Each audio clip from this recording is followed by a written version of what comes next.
Permalock fasteners are non-metal. They're made from DuPont's non-corrosive UV stabilized Zytel. In this video we're going to show you how to install them using a variety of techniques. First we're going to put those four legs down on the top surface of our material. We're doing a cloth-to-cloth assembly. Then we're going to take a grease pencil or a regular pencil and mark where those four legs are laying. And we'll also mark the sides.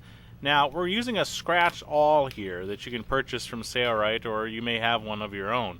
There is a better technique to install these using the actual punch that's made for the Permalock fastener, but this system works fairly well.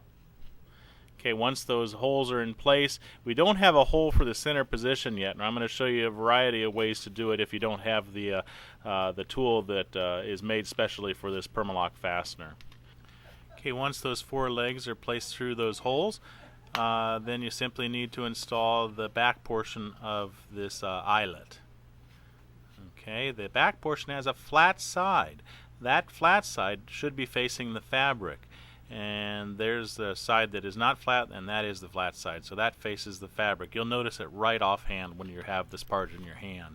And those legs have locking mechanisms. Depending on the thickness of your material, it has several different locking mechanisms. You just want to press it down to the furthest locking mechanism. Now in this demonstration we're going to use a razor blade, and we're going to cut out that fabric in the center. This is a little bit tedious and time consuming, and it does an okay job. You'll need to use a hot knife after you're done taking out the bulk of the material, because the razor blade just won't do a good enough job. So we'll take one of Sailrite's hot knives here. This is one of the hot knives with a tip. If you have the professional hot knife, you'll need to put in the one that has a pointed tip. Okay. Now here's another alternative to installing the Permalock fastener. The technique's the same for the four holes. Mark those position. For the four legs. However, we're going to mark a center position for a hole cutter. We're going to use a number 1 or a number 2 hole cutter and stagger the holes. Notice we'll start off to the side. Give it a few blows with the hammer, and there's a rubber cutting block on the back side of this material to help prevent damaging the tool. And then we'll stagger it on the other side and make an oval cut with that hole cutter. This is a lot easier procedure. Then we'll take our awl and put the holes in as normal and insert it just like we did before.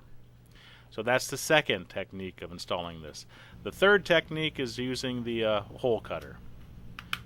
Okay, once it's installed, we'll put the stud through the eyelet, and then we'll place it on the material and hold that stud in place so that it doesn't come up, and that way we have a secure location. We know exactly where that stud is supposed to be secured to the fabric on the back side. Mark the two holes.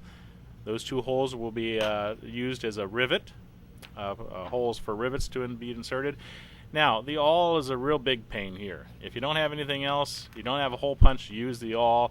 You may have to go through that hole a few times to get that rivet to fit, because it's a fairly thick rivet. We're going to also show using the revolving punch. It's a lot easier to install these thick rivets with a revolving punch or a different sort of hole cutter that's about the same size. Here's the revolving punch, and notice it's a breeze to install the holes for those rivets to be inserted. Now there is no special hole cutter for this, so you'll need to either use an awl or use a hole punch or use a small hole cutter. Insert the rivets into the fabric as shown here. And once those rivets are in place, then we'll take our stud and insert it on the top side. Yep.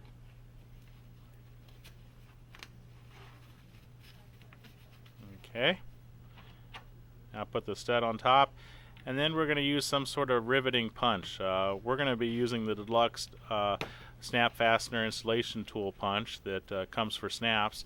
However, if you have a riveting tool, you can just use that as well and smash those rivets over. Now be careful not to smash too hard. If you smash too hard, then you will damage that Permalock fastener.